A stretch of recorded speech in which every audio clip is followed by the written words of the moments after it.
por Rosario, son ahora las 9:13 de la mañana. Se va a presentar hoy en la ciudad de Buenos Aires el Índice Internacional de Derechos de Propiedad, que es elaborado por la Property Right Alliance.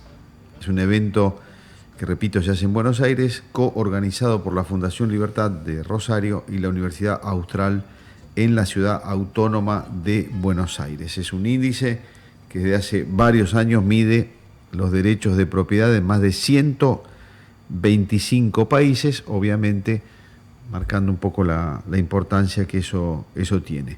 Nosotros vamos a conversar ahora sobre este tema con quien va a participar de esta presentación, Sari Levi Carciente, que es académica y consultora, economista venezolana, economista con maestría en Economía Internacional y doctorado en Estudios del Desarrollo. Sari, buen día. Marcelo Fernández, mucho gusto y muchas gracias por conversar con nosotros. Al contrario, un placer y muchas gracias por permitirnos compartir los resultados a través de tus medios. No, todo lo contrario. Sari, empecemos por contarle a la gente sobre la importancia de este índice, por favor. ¿Cómo no? Pues fíjate, en estos momentos que tanto hablamos de cómo rescatar a los países, la institucionalidad, las instituciones son un elemento medular. Ellas conforman esas reglas de juego a partir de las cuales nos apalancamos para verdaderamente atender a nuestras poblaciones. Y los derechos de propiedad son una de esas instituciones medulares que favorecen la generación de confianza, la cohesión social, bajan los niveles de incertidumbre y económicamente, pues naturalmente, animan a la inversión, al desarrollo de puestos de trabajo y la mejora de la calidad de vida de la ciudadanía. Uh-huh. Por eso es tan importante el defender los derechos de propiedad. La gente lo ve siempre asociado al tema económico, pero quisiera insistir que en aquel momento cuando estábamos hablando de los derechos civiles y políticos de los seres humanos, de los derechos humanos en el 48, se estableció el derecho a la propiedad como un derecho humano en su artículo 17. Y entonces quiero con ello insistir en ese elemento de relevancia. Me parece muy importante, muy destacable. Sari, ¿qué variables se toman en cuenta para calcular el índice? Es decir, ¿cómo se conforma el índice que después ubica a los países en el ranking? Pues bien, sí, efectivamente el índice tiene tres componentes. Uno que tiene que ver con el ambiente político y legal del país, en el que consideramos elementos como la independencia judicial, el control de la corrupción, la estabilidad política y lo que llamamos el Estado de Derecho.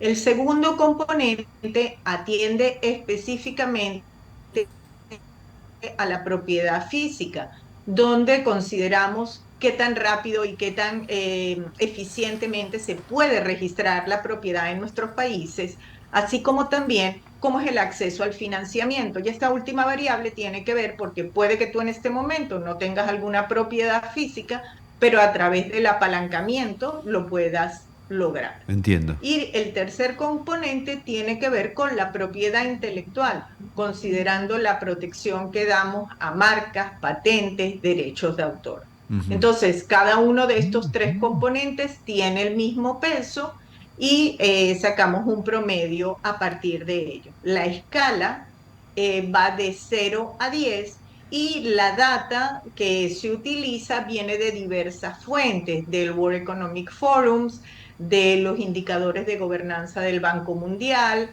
de lo que llamamos el World Justice Project, que es un proyecto que considera una serie de elementos asociados al tema judicial, el índice de patentes, el índice de marcas, así como también para los copyrights, los derechos de autor, el US Chambers, la Cámara de Comercio de los Estados Unidos, que tiene un indicador a nivel global. Uh-huh. Entonces, esa es la data, naturalmente se hace todo el procesamiento debido y finalmente tenemos un indicador que no solamente valora el nivel, sino que rankea los países desde los mejor ubicados hasta los más débiles. Ujú. No pretendemos en ningún momento calificar a los países, simplemente ofrecer la información para que los países logren identificar aquellos elementos que tienen con mayor debilidad para, digamos, superarlas y atender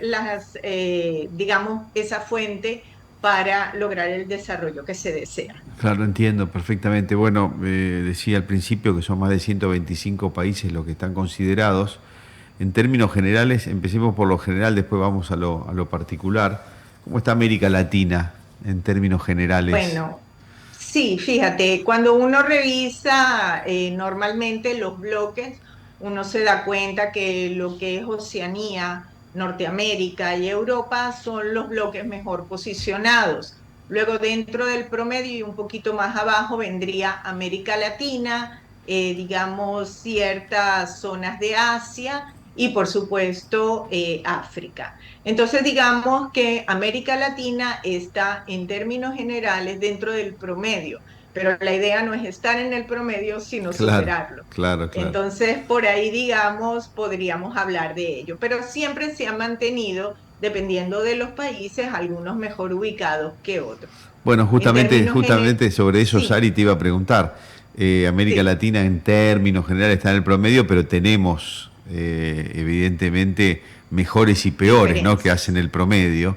¿Quiénes son los Así es. mejores y quiénes son los peores dentro de nuestra región?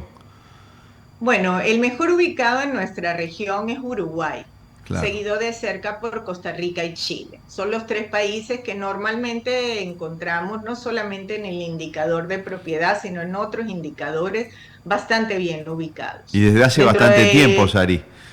Y desde hace bastante sí, tiempo. sí, ya, digamos, es bastante estable esa tendencia, sobre todo los casos de Uruguay y Costa Rica. Ujú. Y llama la atención porque son países muy disímiles, con historias muy distintas, pero han logrado cierta estabilidad en diferentes variables que los han impulsado en términos generales. Luego hay otro bloque de países, llamémosle en el centro, que son quizás la mayoría, donde está México, está Perú, está Colombia y podría seguir mencionándote otros. Y luego están, digamos, países que están mucho peor ubicados, lamentablemente. Digamos, en el nivel más bajo se encuentra en este momento Venezuela, inclusive es el último país rankeado a nivel mundial. Oh, Luego, sí, y sí, lamentablemente es sí, sí. así. Y bueno, en el caso específicamente, hablando aquí, no puedo dejar de tocar el Claro. tema de Argentina.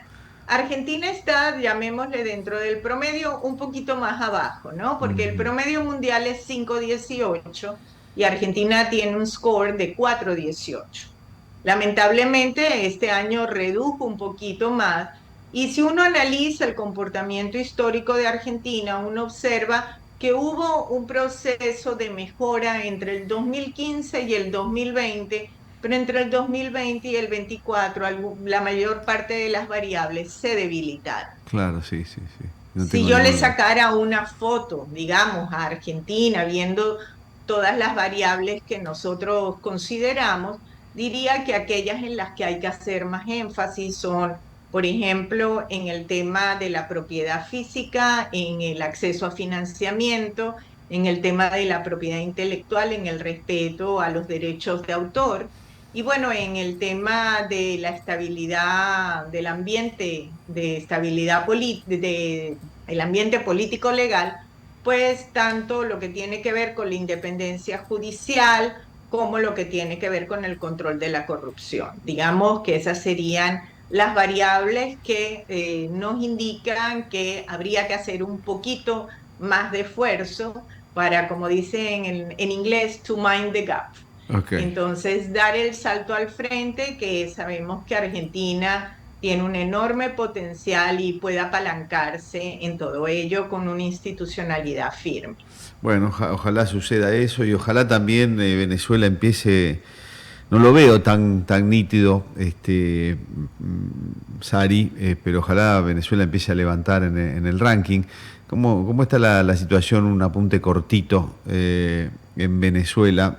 parece estar desafortunadamente estabilizada, ¿o no? Bueno, como venezolana que ha sido testigo y actor de toda esta historia, ¿no? Claro. Creo que nosotros tenemos en este momento una enorme posibilidad de generar el cambio. Se ha mostrado claramente frente a lo que se decía en el pasado, que la población apoyaba este estilo de régimen, pues ha quedado sumamente claro que no es así y la población está claramente comprometida con hacer valer su voluntad. No puedo, ya que me hiciste la pregunta, no puedo dejarla, digamos, desaprovechar la ocasión para agradecer el apoyo que se nos ha dado digamos, en lo que ha sido la demostración de lo que fue el resultado electoral, pero pedirle por favor a los gobiernos hacer valer ese resultado. No basta con decir eso pasó, hay que hacerlo valer y en los organismos internacionales pasar de la declaración a la acción. Así que, bueno, no voy a hacer de esto un tema muy largo, pero como venezolana tengo que aprovecharla. No, pero a nosotros estamos muy interesados siempre y hemos hablado muchísimas veces con mucha gente en Venezuela sobre su situación, así que a nosotros nos interesa enormemente. Gracias. Cómo podría suceder eso que vos estás pidiéndole? Yo creo que afortunadamente Argentina ha cambiado de gobierno y ha hecho fuerza para que se sepa lo que está Así pasando en es. Venezuela, pero ¿cómo podrían los países todavía ayudar un poco más? Con franqueza, Sari, yo veo que todo el mundo, no debe haber uno que no sepa lo que ha sucedido en Venezuela en las últimas elecciones y lo que pasa verdaderamente allí, pero este hombre, este dictador que tiene Venezuela al frente del gobierno, parece estar dispuesto a forzar la máquina todo lo que haga falta con tal de no irse. Está evidentemente entre la espada y la pared, ¿no es cierto? Porque el abismo es lo que le espera si sale del gobierno. Pero ¿cómo podría forzarse más la situación? Desde afuera, Bueno, digo. mira, a ver, déjame tratar de responderte una pregunta que es tan importante, porque a la hora de la verdad es muy relevante la pregunta que me has hecho. Y yo diría que normalmente cuando nos enfrentamos a situaciones de esta índole, tenemos dos prismas. Uno que tiene que ver con los valores y principios y otra que tiene que ver con los intereses. Sí. Desde los valores y principios, el respeto a la democracia, el respeto a la libertad individual, el respeto al derecho humano es algo que apalanca este pedimento y creo que queda transparente y no tenemos mayor discusión al respecto. Ujú. Y en el tema de los intereses, yo creo que también hoy en día hemos podido mostrar que con un cambio de gobierno entraríamos en un escenario ganar-ganar, tanto para aquellos que buscan un interés económico como para aquellos que deseamos también una estabilidad geopolítica regional.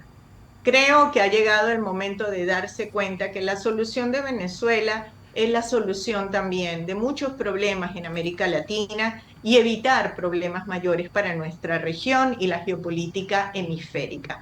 Por lo tanto, creo que visto, como te decía, ya sea por valores, ya sea por intereses, todos tenemos que remar hacia esa orilla porque nos interesa a todos. No, por Entonces, supuesto. Yo creo que creo que esa conciencia nos puede ayudar a que en los foros internacionales se fuerce el respeto a la voluntad ciudadana expresada el 28 de julio. sí, perfecto. No, yo no creo que haya nadie que tenga la menor duda. Bueno, acá en Argentina hay un grupito que todavía, cada vez de manera más vergonzante, sigue defendiendo un poco al dictador Maduro. Pero la gente normal, no los fundamentalistas de la izquierda, saben lo que pasa en Venezuela, perfectamente. Lo que no saben es cómo colaborar desde los ciudadanos Yo comunes. creo la colaboración empieza por esa conciencia que has comentado, esa certeza y no la duda, y continúa con el llamado a nuestros representantes en cada rincón del mundo en hacer respetar la voluntad ciudadana, porque hoy se puede irrespetar en un rincón del planeta y mañana se irrespetará la nuestra. Entonces, es un interés de todos los ciudadanos presionar para que los foros internacionales dejen de ser declarativos Claro. y hagan respetar la voluntad ciudadana. Perfecto. Ojalá pase pronto todo esto, Sari, y muchas gracias por el tiempo y por todas las explicaciones que nos has dado. Muchísimas gracias a ustedes y aprovecho la ocasión que me diste, no solo para agradecerte el micrófono, sino para invitarles a que nos acompañen en la Universidad Austral al lanzamiento del índice hoy a las 2 de la tarde. Muchas gracias. Cómo no. Adiós. Hasta luego. Hasta luego. Bueno, conversábamos con Sari Levi Carciente. Ella es académica y consultora, economista venezolana, economista con maestría en Economía Internacional y doctorado en Estudios del Desarrollo. Va a estar hoy en la presentación de este Índice Internacional de Derechos de Propiedad, organizado en Buenos Aires por Fundación Libertad y la Universidad Austral.